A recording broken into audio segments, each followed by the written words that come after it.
And good morning, good afternoon, good evening to everyone, and welcome to the Drastic Summit's Real Estate Pitch Competition. Super excited about this. But first, let me introduce myself. I am Mike McCara. I am the director with Reach Canada, part of the Reach Global family, and we're presenting what we're really excited about to be the Real Estate Pitch Competition today. So thank you so much for joining us. And we're really, really excited about this. But before we jump in, we thought it'd be really prudent to just go through why we're so excited about this space and what it is that is exciting about real estate and technology. And so we first thought it'd be really, really great to start from the top. So this is a massive industry, both on the residential and the commercial size. There is over $34 trillion in market size on the residential side, 16 trillion on the commercial side. And if you look down on the number volume on the transaction side, there is trillions and billions on each respective side. So this is massive. It's a big space. So clearly there's tons of opportunity for all the players in this space. Further broken down, it's not just this homogeneous space. It has all these specific, I wouldn't even call them niche, but different verticals to go through. So you've got the residential brokerage up to the top, 122 billion, homeowner insurance, retail mortgage, law, commercial, title, appraisal, significant different verticals that all have significant opportunities for technology to come in and work alongside the existing stakeholders in the industry with tons of runway and tons of opportunity. So today we're really excited to show you some of those companies that are already doing some amazing things in each one of these respective verticals. One of the other really exciting things about the real estate market right now is that relative to other industries, it's been significantly underfunded. So what that means for us sort of sitting at home today is that for other industries where they've seen technology have that capital be invested alongside it, when you look at prop tech, there's been a gap in funding that innovation. However, that seems to be closing. And over the last several years, we've had a 25 times increase in prop tech investment. So that's actually been since 2013. So we were just at the tip of the iceberg, but now that wave of capital is flowing in. And COVID hasn't seemed to stop that either, which is really, really exciting. If you're further to take that by the numbers down in the US, it's up 69% since 2017. And you're starting to also see it less be on the equity side, but also be equity and debt. You know, we've got some of those blockbuster deals like WeWork that have been in the prop tech space, but there's countless upon countless other great companies that are getting a ton of capital in the space and are innovating new creative ways in what has largely been considered, you know, one of the more, untested or unchallenged industries in the space. So it's a really, really exciting time right now. Why are we so excited to be part of this, and who are we? So again, I'm with Reach, which is part of the Second Century Ventures strategic investment arm of the National Association of Realtors. So to take that a step back, we represent the National Association of Realtors. So that's the 1.4 million members around the globe, you know, helping homeowners transact properties daily. And we're part of their investment arm. So we focus on working with companies that are helping empower the realtor, empowering them part of that transaction and driving things forward. And so up here in Canada with Reach, we focus and we look in on the Canadian market as well. So we've got that global level, but we also can take it right down to the granular level as well. We've got over 100 companies in our portfolio, over 100 bilateral partners globally, and we're very, very active, and we'll get to this in a bit, but we make over 30 investments each year. So we're very active in the space, really excited about the space. And again, you're going to see a lot of those great companies as we go forward here today. So just to give you a snapshot, so the National Association of Realtors, sure, it's a lot of members, but it's actually the largest trade association in the world. Again, over 1.4 million members, 400,000 brokers of record. We've got 1,164 associations and over 600 MLSs as all part of this massive ecosystem. So as you can imagine, it isn't that homogeneous space. It is quite diverse. But what that allows us to do is have expertise and influence from across the spectrum and from that depth of knowledge of that over 100 years. And then lastly, it's that massive, powerful brand of the National Association of Realtors that we've got that leverage behind. And we're really excited about being able to bring that and pair it with technology as we move things forward. That said, it always comes back to our vision. So our vision with the National Association of Realtors is that we're the trusted voice for real estate. and an effective business and public policy advocate for its members and its consumers they serve. So again, we're always back to the members, and we believe that you can have technology and innovation and the industry work in coalescence to drive things forward for the future. So who are we? Reach. You can see my fancy little picture on the side there with my managing partner, Lynette Kiowski, who's also going to be our moderator today for our pitch event. But we're a small part of a much broader global team. So we have representation from across the UK, Australia, 2 teams down in the United States, as well as our global Second Century Ventures team down in the US. So needless to say, we are extremely focused on prop tech globally, as well as prop tech regionally, and really excited again to put this on for you today. Lastly, in closing, before we throw it over to the companies and the reason you came here, we are in 2019, we're the most active player in the space. So one of those things that I guess to take away from that is that we are really, really interested in getting to see new and exciting technology, getting to help and have that foster and growth the industry, and be part of events like this. So with that, and without further ado, I'm going to pass this over to our moderator for this pitch battle, Lynette Kiowski, to take it from here. Excellent. Thanks so much for that, Mike. Thanks for the overview. Really excited to be here today. I'm Lynette Kiowski, as Mike said, managing partner for Reach Canada. I'm excited to be moderating today's pitch session and extremely grateful that we have 3 very prominent people that have agreed to be part of our judging panel today. So welcome Glenn Shimkus from NAR, John D. Michel from TREB, trademark name, as well as Paul Hurst from First American. So thank you, gentlemen, for agreeing to be here to judge our competition today. So very quickly, our format will be pretty straightforward and simple. We have 5 amazing companies who we have randomly selected to present in an order, randomly selected order. Each company will have 3 minutes to make their presentation, and we will have 6 minutes of Q&A from each of our judges. Once the company is done, we will move on to the next company directly. So judges, feel free to tee your questions up. I will prompt you to ask your questions, and we'll move on to each subsequent company with a 5-minute wrap at the very end. If that sounds good to everybody, let's get started. So our very first company that we are excited to welcome and to make presentation, if you don't mind teeing up your screen share there, Justin, is Milestones. And awesome. Over to you. All right, thanks Mike and Lynette. My name is Dustin Gray. I'm the co-founder of Milestones. I've got 25 years of experience developing real estate tech. I've been the founder of several real estate tech companies. The first actually was backed by the CCIM Institute, which is the commercial division of NAR. This year, that company turns 18 and has nearly half of the commercial real estate professionals in the US and Canada on the platform. Outside of startups, I've also been a senior executive at several public real estate tech companies. Most recently, I was head of operations at Realtor.com and head of consumer products at RealPage, which is a large multifamily tech company. On the team with me, I've also got several other senior level execs that have a pretty deep background in digital marketing, finance, and corporate strategy. So today, I'm here to answer this seemingly innocent little question and talk to you about Milestones, which is a new B2B2C platform designed to make the home purchase, sale, and ownership experience easier and more collaborative for consumers and the professionals involved in real estate transactions. Historically, it's been a bit of a messy process to buy or sell a home, and that's really left consumers frustrated because there's this disjointed nature of real estate, mortgage, and title that don't seem to play very well together from the consumer's perspective of really having an integrated, easy experience. So because things have been so siloed, you've had a lot of technology which has been purpose-built for professionals that isn't terribly accessible to consumers.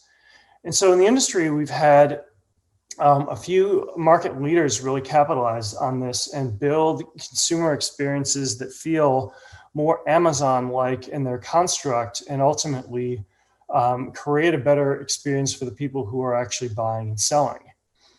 And the thing is, those companies have really left out or tried to disintermediate the nearly 2 million real estate agents and loan officers from the process. And so there's a bit of a tension here between the existing industry incumbents and some of the newer startups that have come on the space and really been heavily disrupted to build that experience. This is where Milestones comes in.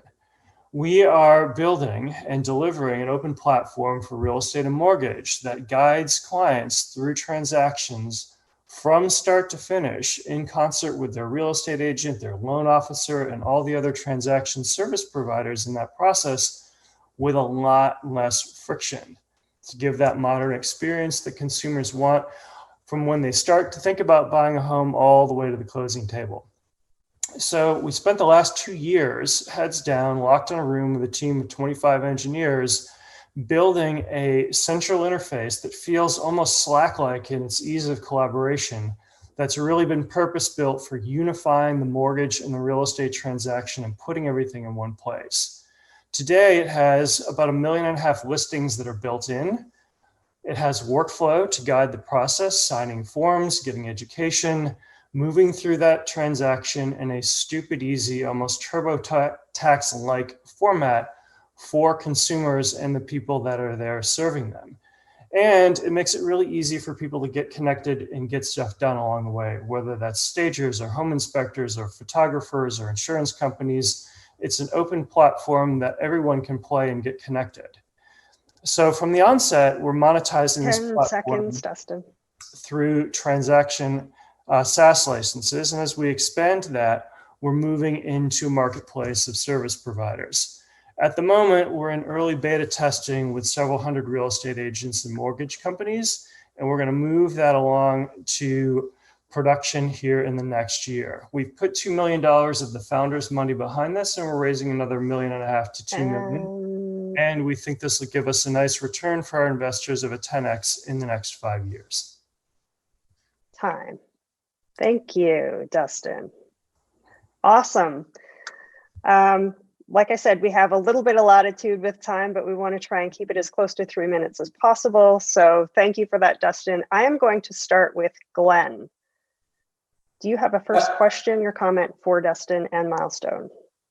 I do. So thank you, Dustin. So how do you take and map out what is a very unique process in many different counties and cities? And depending on the transaction types, a condo versus a townhome versus a single family home. So how do you make sure all that's mapped out and included in this? Yeah, it's been insanely complex. We've spent literally years doing this. We did it from the perspective not only of forms, but contract law, education, listings, you name it. Like I said, I've spent about 25 years working on this problem. And so we managed to solve it in the rental housing industry before this. So we had a lot of experience on how do you map this out. And then we built it extensively so that every real estate company or mortgage company can essentially rearrange the process, plug in their own tech stack and do it their own way. What's under the waterline with this product is actually the magic behind it. And the short answer to your question is it's really, really hard. Thank you. Paul. Hey, Dustin, thanks for the presentation. Really good. I guess, yeah, just to build a little bit on the question that was just asked, there's a lot of what I would call systems of record for the different parties that you described. So realtors, title companies, mortgage, there's many others, but let's just start with those three. And so if you think about it, right, like CRM systems, transaction management systems for realtors, title production systems for title agents, LOS and POS systems for mortgage companies.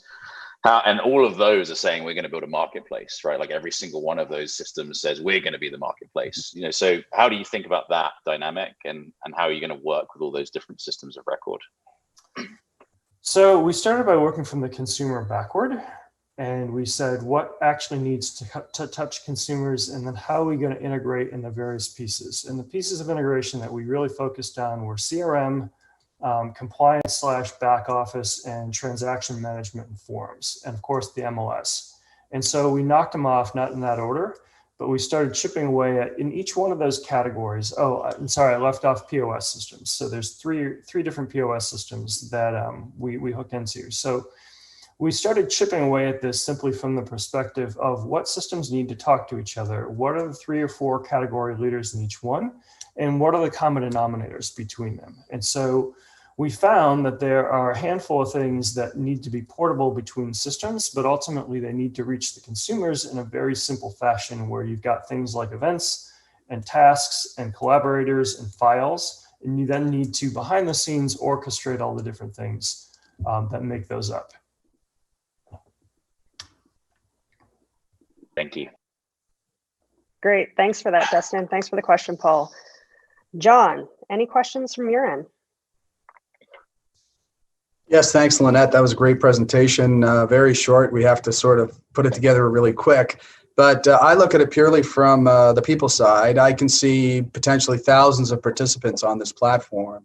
And who would be your target market? Who would drive it? Who is the one particular participant that you would want to definitely be onboarded in order to make it attractive to everyone else? I could see the process. I would ask you 10 questions about the process, but I'm more interested in seeing how you're going to market this thing.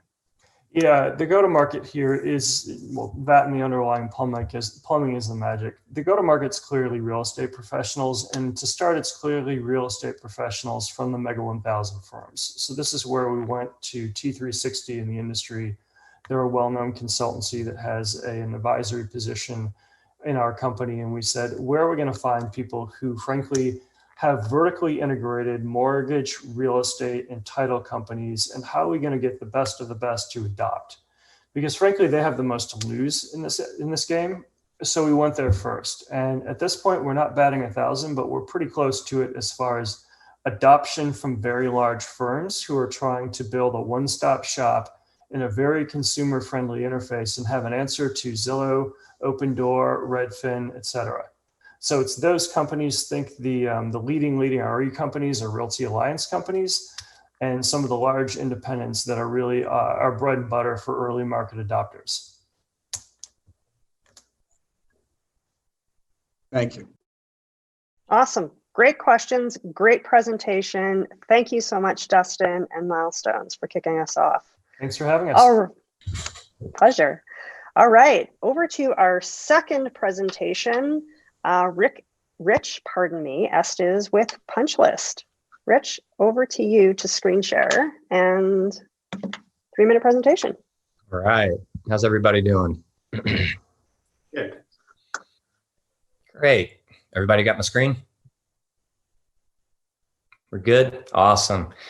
Well, hey, everyone. I'm Rich Estes, the CEO and co-founder of Punch List. Thanks for having us. We're part of the Reach 2020 class. Very happy to be here and tell you about what we're up to. So we work with thousands of real estate agents and brokers each year, all banging their heads against the wall of the same problem. When they get a home inspection, everyone holds their breath and asks 2 main questions. How much is this stuff going to cost? And who we're going to get to do all the work? All this has to be done super fast to keep the transaction moving forward. But as we all know, it's not that simple. Figuring this all out is always a heavy load on the agent, realtor. And they began texting and emailing and calling all the roofers, plumbers, handymen that they know to meet them at the house to evaluate the problems of the cost of the repairs. And after days of waiting, getting the contractors there, they assemble the quotes, miss deadlines, and everybody in the process gets more and more frustrated. But there's a better way. Punch List is an all-in-one estimating and repair solution that eliminates this wasted time. Punch List can handle all the repairs from pre-listing, in transaction, and even after closing. Punch List delivers an accurate estimate using data directly off the home inspection report in 24 hours or less. Using the service, agents save dozens of hours chasing down contractors, and relative to COVID, they never have to meet a contractor at the property. Punch List has a nationwide contractor network. They're ready to jump in and knock out the repairs that the agents and the clients need to get to closing faster than ever before.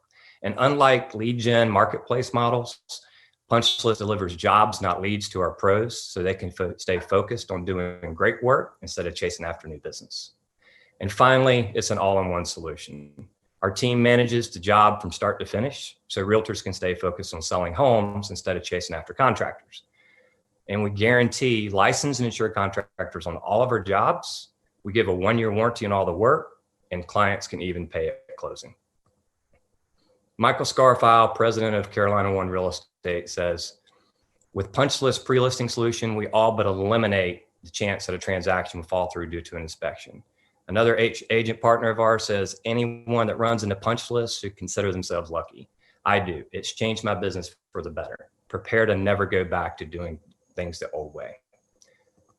Punch list is currently in 12 major markets from DC to Tampa to Denver. And our growth is with strategic partners in real estate brokerage and home inspection. We work with just about every major real estate company in the country so far, and we have an integration partnership with the largest home inspection franchise in North America. Punch list is growing and has doubled its growth every year since 2017. And we have saved over 10,000 agents this year the frustration of an antiquated process.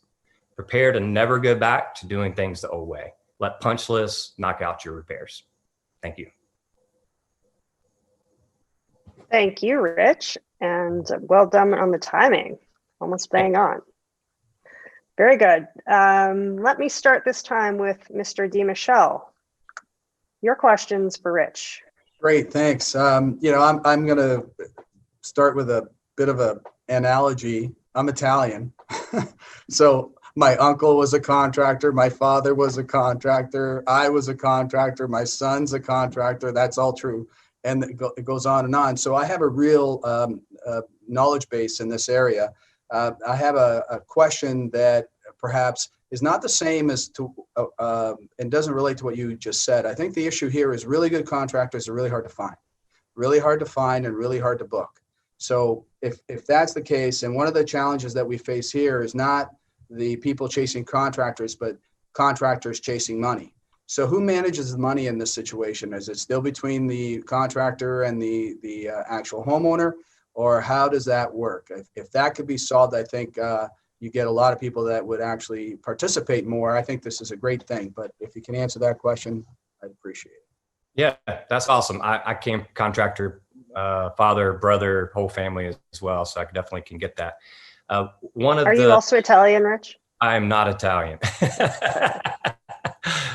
More Irish. But yeah, so that was one of the big pain points we saw is I did this work during the crash. I was a contractor in the previous life, and just going around picking up deposits and chasing after the money, just spent so much time doing that.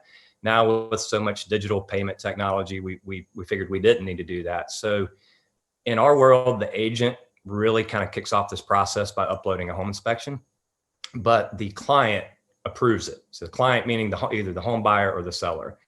And sometimes we're doing the work in transaction, sometimes we're doing the work after. But punch list takes the money. So you can do credit card. We don't require deposits. You can also pay at closing depending on the situation. So there's only one place to pay, and then we pay out all the contractors. Thanks, that sounds good. Okay, thanks. Thank you both. Glenn, I'm going to turn this over to you. So ultimately, your contractors need to deliver for the clients, right? That's going to make this this product really grow well, because then that gets back to the realtor, and it gets the end client, the homeowner knows like whether it's successful or not. How do you vet that, right? If you're trying to expand globally, it's really important that those contractors deliver. And getting in front of the contractors that are really, really successful is hard because they're really busy. And then unfortunately, sometimes the ones you get on your platform early on are not the ones that are the highest performers. They just unfortunately don't have as many projects. Not always true that they're not good, but how do you make sure that the platform is regulating itself so that when something gets assigned out to a contractor in a market that you're in, that you can conclude that it was done well, and that this is really an exceptional contractor to be on your platform? Sure. Yeah, all great questions. I could go on for a while, but I'll try to keep it short.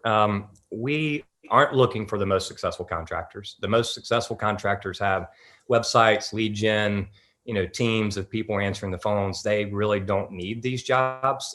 If you really think about a punch list job on a house and transaction, it's a couple of $100 to a couple $1,000, and most successful contractors are looking for $50,000 bathroom and kitchen remodels and additions. So those contractors have kind of vacated wanting to crawl under houses, with snakes and rats and spiders, so that we're looking for kind of a needle in the haystack. So we have to vet a great deal in a number scenario. I'll give you an idea. In the past 6 months, we've had 4,000 contractors want to do something with punch lists.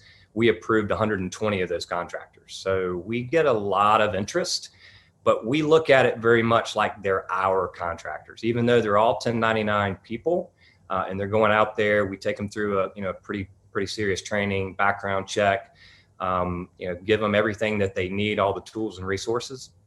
One of the really cool things we did early on was just give the contractor the ability with their pro app to take a photo of the after picture. So when you have a rotten wood here, what's the after picture look like?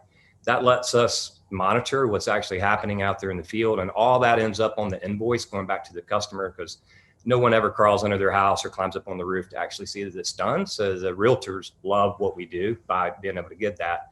And then lastly, we have inside customer service managers, and we have boots on the ground, actual W-2 employees in each one of our cities, monitoring all the quality, because this stuff's happening in a very short time frame, just a couple of days. It's got to get done, and tensions are high, and things go wrong, and somebody doesn't like the buyer seller the way it was done, and we got to have somebody to kind of keep everybody level-headed and moving along. Great. Thanks, Rich. Appreciate that. Thank you for the question, Glenn. Paul, do you have a question for Rich? Yeah. Hey, Rich. I guess just quickly, how do you think about Porch as a competitor? In particular, I like that they essentially provide software to inspections and appraisals as a way of sort of getting really good lead gen for their platform. And just again, curious, how do you think about your business relative to somebody like Porch? Yeah, I've known Porch and Matt and those guys for a long time. Porch is one of many lead gen marketplaces. And, Porch is doing a little bit of the managed services part of things. I think they saw what we see, which is people don't want 3 roofers to call them. They want one person from Porch or Punch List or whomever to call and talk to them and manage it went good or bad or whatnot. So one of the issues that those marketplace lead gen models have is the various amount of items that we have to manage. So if you go to Porch or you go to Thumbtack or Angie's List or Home Advisor, you usually know that you want your roof fixed or you want, a TV hung or something like that. Our lists off these home inspections have almost every single trade. So, you've got foundations to roof to plumbing. And so we have to have all these people converge on this home in the same day or in the same 48 hours at the worst case. And we've got to get it done within the next week or 2 at max. So we can't really rely on the plumber and roofer and the electrician's schedule. We have to hit the date that our clients say they want it done. So we have to have 3 roofers, 3 plumbers, 3 electricians in each one of these markets on demand to kind of layer in and let our people kind of manage. So we're much more of a managed services than a lead gen type of scenario. Makes sense. Appreciate it. Amen. Thank you. All right. Nicely done, Rich. Thank you, judges, for those great questions. Great presentation. Thank you. All right. And in the interest of we are right on time, we are going to roll right into presentation number 3. Next up is Greg Burns with Drop Offer. Greg, over to you. All right. This is Kamani Clark. I'll sorry. Jump in. Sorry. Yeah. I'll also be presenting, and on the call are my co-founders, Greg Burns and Daniel Hyder. So I'm going to share my screen real quick here. All right. So with Drop Offer, the issue is that there's about 140 million homes in the U.S., but only about 1 million of them, 800,000, are on sale at any point. So this leaves about less than 1% of homes in the U.S. are actually on the market, which means that 99% of the homes are off the market. and drop offer is made to put the other 99% of homes on the market. So effectively, every home in the U.S. is effectively on the market. And it's a website and app that allows a buyer to send an offer to an owner of any off-market property electronically, just with the tap of the app.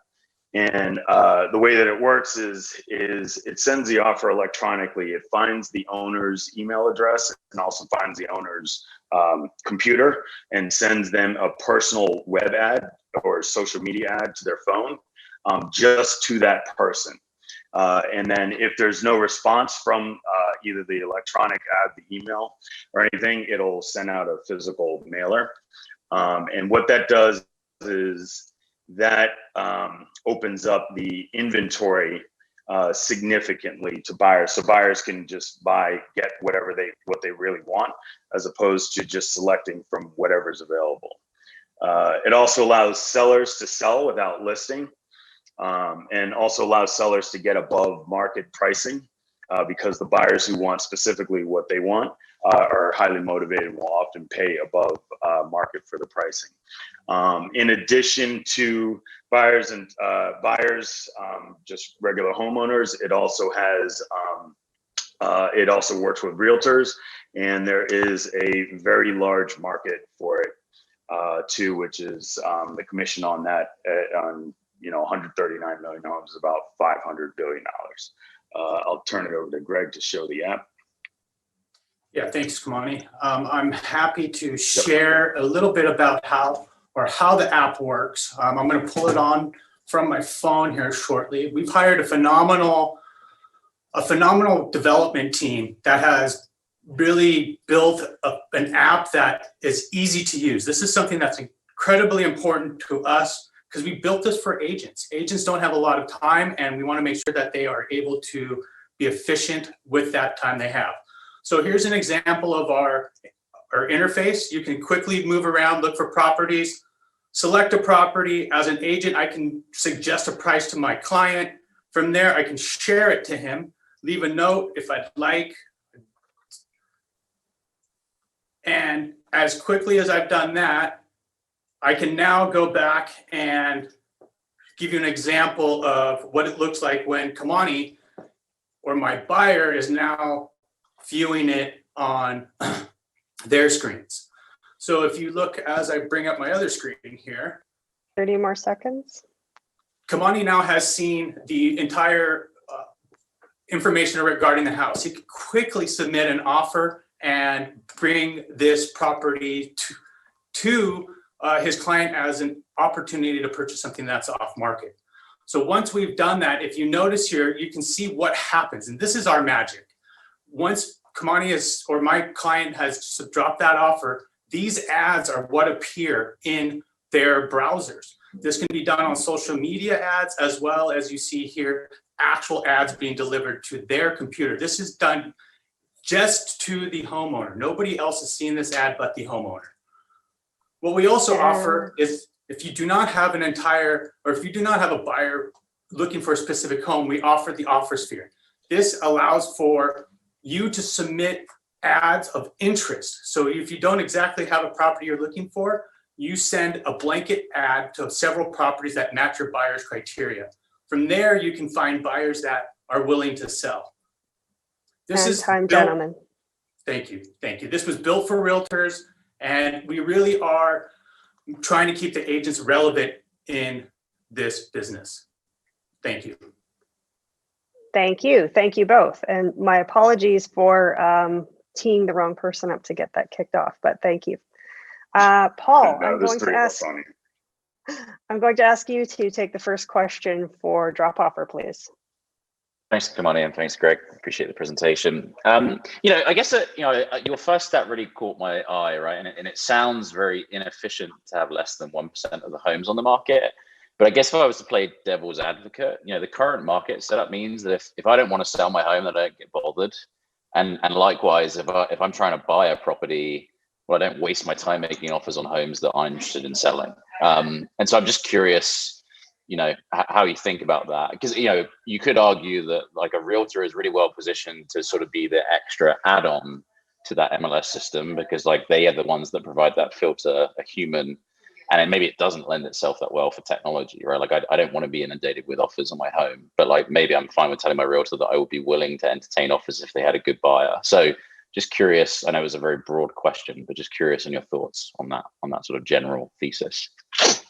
Happy to answer that one. As an agent myself for over 15 years, the relevance that I began to, I'll put it this way, my clients acknowledged the relevance of myself once I was able to tap into inventory that they did not have access to. And on the buyer side of things, there's more buyers out there than there are properties. And so what we're trying to do is find those properties for those additional buyers out there. Oftentimes these buyers are settling for properties. And to your point, for an actual homeowner, just because a house is not on market doesn't mean it's not for sale. There is this area there, this gray area where, as a realtor myself in the past, I've actively marketed to, which is people that have a propensity to sell, but just haven't had the time or the commitment to put it on market. And that's the market that we're really focused on. There's a propensity to sell out there from homeowners. They just have not yet put it on market or not willing to put it on market, especially considering today's times.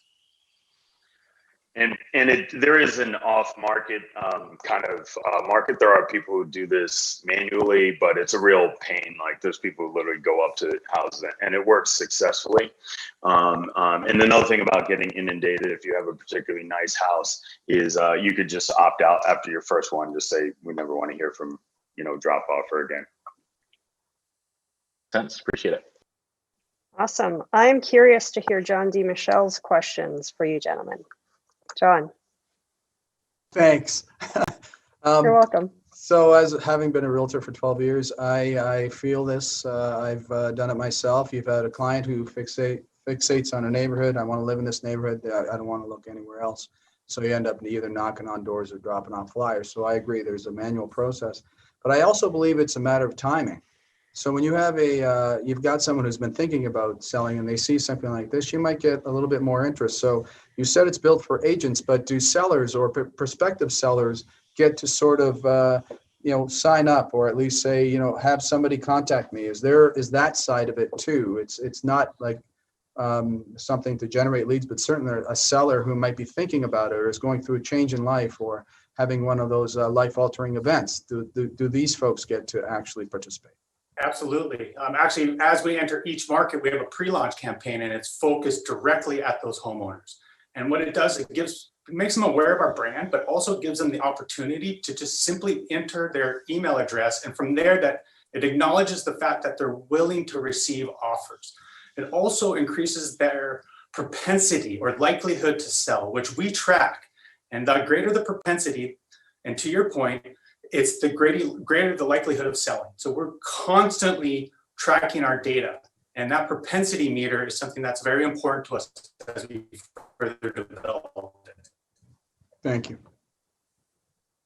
May I also add to that, everyone? This is Daniel Hyder. I'm a part of the Drop Offer team. And the reason why you can't see my face right now is because I, too, am a real estate agent. And I'm in between appointments right now. As a matter of fact, the beginning of my day, we're located here in Washington, D.C., at least I am. The beginning of my day was spent dropping off letters in a neighborhood in Potomac called Potomac Falls because I have someone who's looking for a teardown right now. It's a family that I'm representing. And as a lot of folks understand on this call, that the MLS guidelines have recently changed to where a lot of sellers feel like they're infringing upon the way that their home can be sold. Let's take that family who, to Kamani's earlier point, doesn't want to go through the rigmarole of having the stager show up and the handyman, and they would just be so much better off if they could just have someone who already likes their neighborhood, is interested in their home, and have an offer. Sellers are more constrained now in terms of the way that they're able to market their homes with these new MLS guidelines prohibiting agents from sharing off-market property. I live in Washington, D.C., where there's just so much demand and there's no supply. So I think that what we certainly intend to be is a tool for not only the to increase sort of the value of a real estate agent, but also to be a mechanism for that family or individual who would love to consider an offer from someone who's already had their heart set on their neighborhood. It just sort of opens up a lot of doors in reinforcing the agent, but also giving home sellers another alternative that isn't necessarily going against a guideline that their real estate agent has to follow. Thanks for that, Daniel. Really appreciate that addition.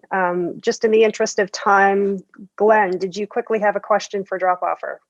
I actually do. So, I'm actually, if you can't see behind me or this way, I have boxes because I just moved into a new home and just went through purchasing home and am married to a realtor. So I love the concept because the interesting thing is this helps the consumer because it expands the possibility of what properties you could be looking at. Right. But my mind immediately gets to one thing, which is if someone came to me, let's say 5 years from now, I'm in this house and I'm not interested in moving, but if someone gives me the right offer, I am. That generally is going to translate to I'm going to get a little bit more than the market. But how do you translate that? Because when you look at those transactions, the mortgage and appraisals has gotten really tight. And how do you make sure there's not a disconnect that when someone goes through a transaction and I agree to sell my house, that what the house will appraise for and what I can get a mortgage on is going to be in line, and that I'm not going to have a situation where basically the deal falls apart because I asked for 5% above market, and my house isn't going to appraise out. May I also answer that question, team? Please. So thank you so much for that question. Very, very, very quickly, though, we do need to move on to the next company. Of course. Thank you. So thank you for that question. I think the important thing here is that the tool, of course, is the technology of Drop Offer, but the person at the helm of the hopeful transaction is a licensed real estate agent. So if you were to ask me that question as a real estate agent, I would tell you, well, what bank are you working with? What pool of appraisers are they using? I mean, the agent is an integral part in getting the deal done. So, Drop Offer is the technology, but all of those questions that you have are answered by the agent facilitating that deal. That's how we keep the agent relevant. Awesome. Thank you very much for that, Daniel. Appreciate that. All right, moving on to our fourth company. I am pleased to introduce Anya with Twofold Spaces. Anya, can I just get the gentleman from Drop Offer to stop sharing your screen? Stop sharing the screen. Greg. Thank you. Over to you, Anya. Okay. Can you guys see that? Perfect. You're good to go. Thank you. Okay. All right. I'm Anya, and I'm the CEO and founder of Twofold, where we shapeshift the workspaces for all of the 130 million employees in the US. And that's really important because where and how we work is constantly changing. We used to be in cubicles, then we were squeezed into very densely packed open offices. And right now with the pandemic, we're not even at work. We are balancing, a flex model, or we are fighting for the dining room table at home. And that creates a lot of unused space and a lot of unused furniture and wastes money. So the solution for that is furniture that can adapt to the changing needs of its users. And that is exactly the mission that Twofold set out with. We want to have furniture that can be responsive to the changing needs of the space and the owner of the space. And so unlike existing manufacturers, our furniture is flexible, modular, it changes, it saves space, and we have patents on them. And I wanted to run you through these a little bit. What you see here is our office plaza on the left. This is what I wanted to launch with in March of this year. So it's the best month to launch a small meeting room in the last 100 years. But because it's very modular and flexible, I was able to pivot quickly to the health plaza that you see on the right. And we're actually getting a lot of interest from very large enterprises. This is a light healthcare station that can provide vaccinations and light healthcare checks where people are anyway. So think building lobbies, large corporations as they go back to work, schools, transportation hubs. It's really bringing the healthcare close to where people are anyway. For open offices, we have a range of panel products, tackable felt, fully bleachable, magnetic whiteboards that can divide up the space and make people feel safe. Here on the left, you can see our microplaza. This is at a co-working space in Tacoma currently. And then more notably right now, I think, given that we're all still at home, is the space table, which transforms walls into workspace. You can see it here with this young gentleman who's doing homework. And then when he doesn't need it, he can fold it down and he can do his PE work from home. It's joyful to parent right now. In terms of traction, ever since we launched, we have gotten a lot done. Most notably, I have an equity agreement with a very established sales company, and with them and their established relationship, even though travel was challenging this year, we were able to get into 9 states. So Twofold has reps and boots on the ground in 9 states at this point. You can see here when you look at the logos that our sales pipeline is filling really nicely. Most notably, and I'm really excited about that, is we're going through the onboarding process with Wayfair right now for our entire product line. So I am super excited about that.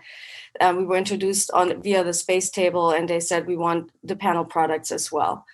It's a huge market. It's going to grow to 18 billion. We'll get half a billion of that fairly equally split with nice margins, as you can see here.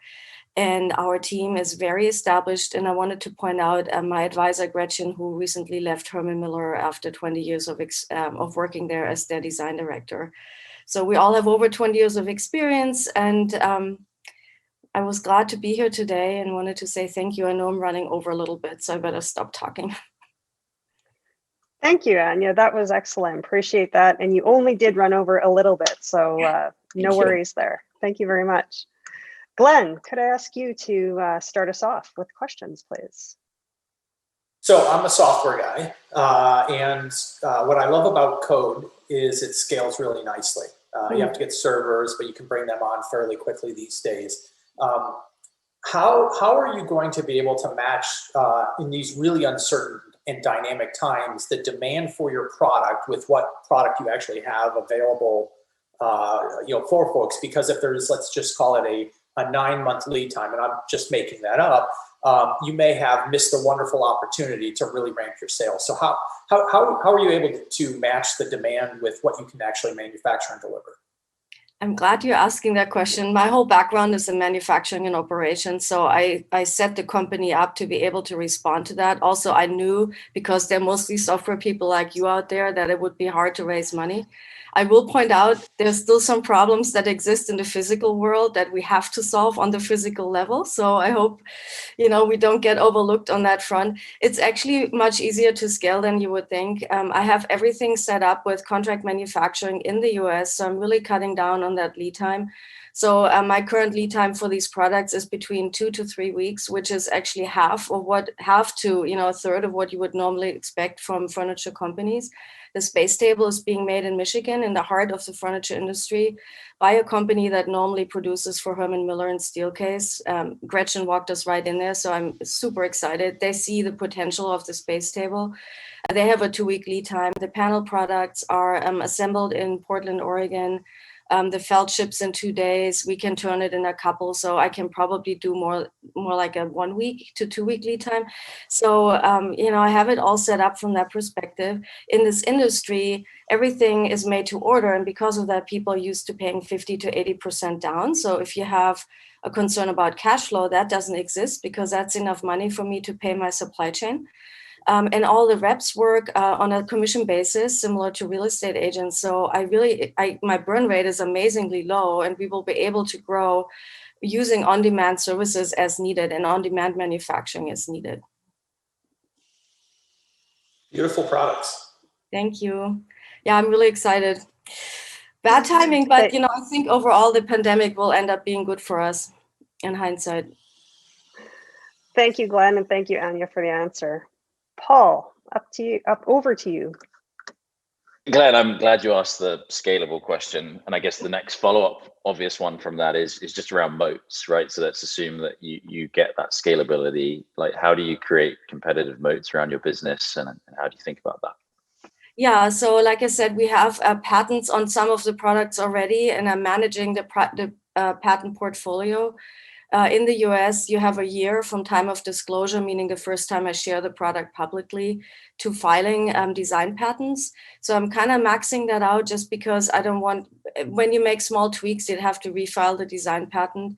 So we are filing these patents as we need to. So there's definitely a moat around them. And then really, when you think about who could knock this off, the people who could really do this are the large corporations like Herman Miller and Steelcase. And they don't knock off products, they actually acquire. So it leads into the exit strategy for us. The smaller companies, if you have a concern about startups, for example, given how hard it was for me to raise money to do this, good luck for everyone else to try to copy us on that. That is a startup. It's been blood, sweat, and tears to raise money, but we raised 1 million to date, and we're in the game and launching in the worst climate you can imagine and getting a lot of good interest. So I'm actually very hopeful. It's been amazing. We're at the tipping point. The last few weeks even have been incredible. Thank you. Great. Thank you both. John, quick question from you. Sure. We're seeing a lot of migration in our major cities, in particular here from the city itself out into outlying areas. People are moving their homes, and that's caused the commercial office space environment to look at their interests as far as real estate and how many towers they're going to keep and what they're going to do with their towers. What is the impact do you think will be on your solution here long term if people stop going back to the major office centers to work? The work from home issue is very prominent now. How do you see that playing out for you in the next 5 years? Yeah, so all of the, of course, no one knows for sure, right? I mean, it's the first time all of us have been through a pandemic or are experiencing one right now. But all of the studies currently indicate that there's only a 10% of people that actually want to remain at home. Companies are already seeing that there's a lack of invention that is happening because people don't accidentally run into each other and have these moments of creativity. So what I think we will see is definitely an impact. I think what we will see is more of a hub and spoke model where we have a smaller headquarters, and more outlying areas close to where people move to. Maybe that migration into the urban areas will be somewhat dampened and more people will remain or move to urban areas. That's definitely a trend we're seeing right now. That being said, I think that the demand will move and not disappear completely. Maybe it goes down by those 10% that I mentioned, but I think it's actually going to be an amazing opportunity for co-working companies, smaller ones even, that are in the areas where people live anyway. And we can already see that. For example, that co-working company in Tacoma that has our products is close enough to Seattle where you can consider them a spoke, and they're already seeing an increase in demand for their space. So I think it will shift in terms of location for us. Potentially, there could be a 10% drop in demand. However, since we're just launching, for us, I think we can easily make that up with the work from home products that we're working on. We have the space table right now that's already launched, and we're actually working on a seat that will fold out of the way as well. So then you can even consider this a unit for micro apartments and studio apartments and kitchens, for example. So I think because we have a leg both in the consumer at home residential side and the office side, that within those two segments, we may see a shift. But overall, I think that $500 million is very reachable for us. And that's for the US alone, by the way. I haven't even taken into account going global. Great. Thank you. Thank you, Anya, for that. Thanks, John, for the question. Great presentation, Anya. Appreciate the being on time, and it means that we are perfectly on time. We have 10 more minutes to wrap this up and one more presentation, so that's perfect. Anya, if you could stop sharing your screen, then we will turn it on over to our last presenter, Chapman with Brick. Thank you very much, Lynette. Let me share my screen. Does everybody have my screen? Great.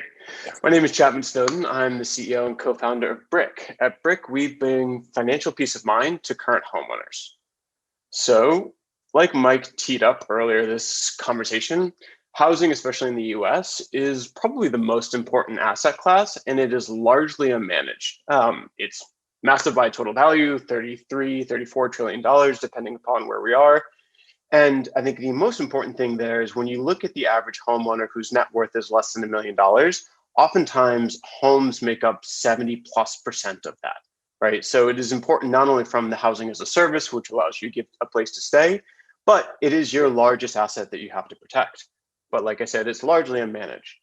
And I think the easiest way that we think about homes as an asset class here at Brick is that they're effectively forced savings accounts. For most homeowners, when you net out carrying costs, maintenance, all of that, it doesn't really turn out to be an investment in the way that a traditional equity portfolio can look like. And as a savings account, it actually has two primary challenges. One, it's really expensive to maintain. In the US, generally speaking, 1 to 4% of the total value of the home you can expect to pay in carrying costs on a yearly basis. And it's relatively illiquid as a savings account, right? So average about 43 days to get a traditional second lien product from application to actual dispersible funds. And also there's generally speaking a floor on how much you can take out of your home, right? So most banks not wanting to go under that sort of $15,000 to $20,000 range because the cost of the transaction just doesn't make revenue for them at that point. And this comes to a head when you think about your average homeowner when they encounter these maintenance costs that are unexpected, right? So right now, the average maintenance emergency maintenance cost is about $1,200, which roughly equates to an extra month's worth of or a month's mortgage payment. And they're forced to make this decision of how do I pay for it? Do I pay for cash? Do I have cash on hand? Do I have the available credit to do so? Or do I defer it, right? Which is oftentimes the worst thing. So here they encounter this really expensive decision that they need to make without a clear choice on what's the safest, easiest way to do so. And that's where Brick comes in. You can think about us as basically a PFM app, a personal financial management app with a core organizing principle, which is we always want to build and maintain the value in your largest asset, which is your home. And so our solution is sort of twofold.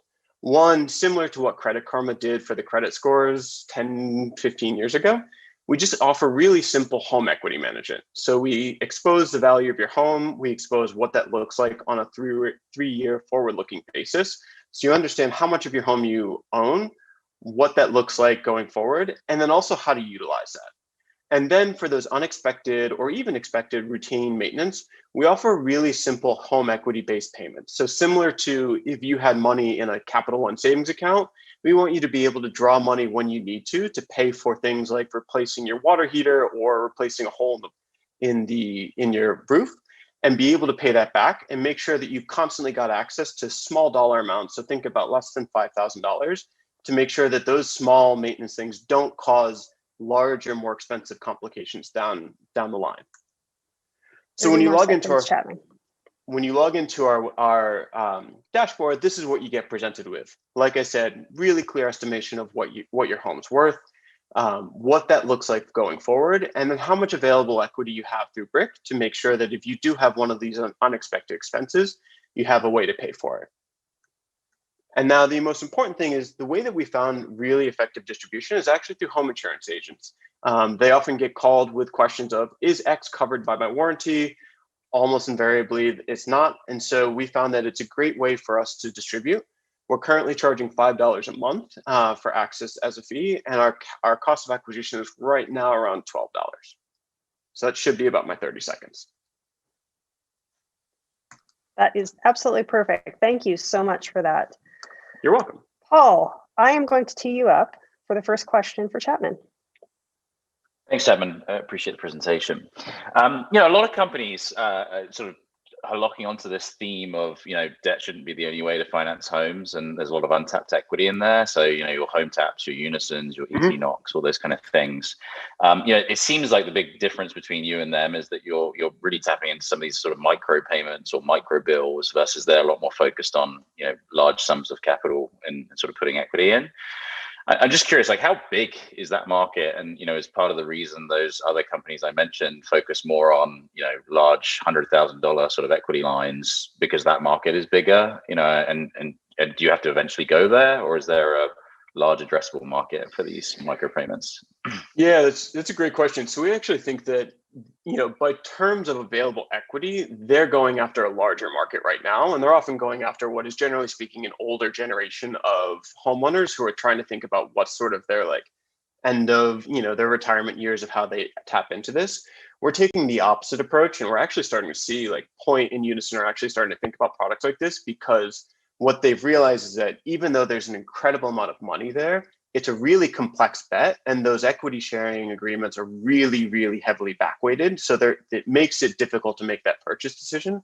We actually focus more on sort of homeowners who are generally speaking, 1 to 5 years into their ownership experience. They oftentimes haven't put down a full 20%, so they don't actually have access to a true second lien product.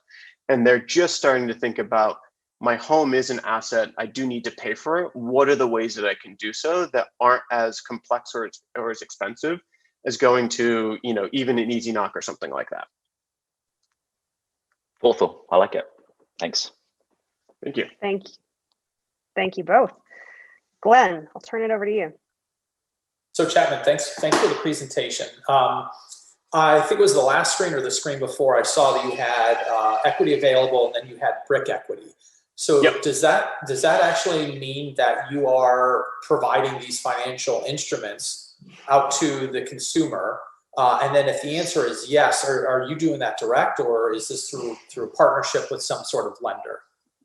Yeah, so this is a great question. So the brick equity is directly through us. So where we've seen this sort of market inefficiency and sort of equity access is in this small dollar amount. So think about it as that $5,000 or so, where your average bank or credit union doesn't really want to write it. Some of them will, but it's generally a loss leader to get you to refinance into a 30-year mortgage.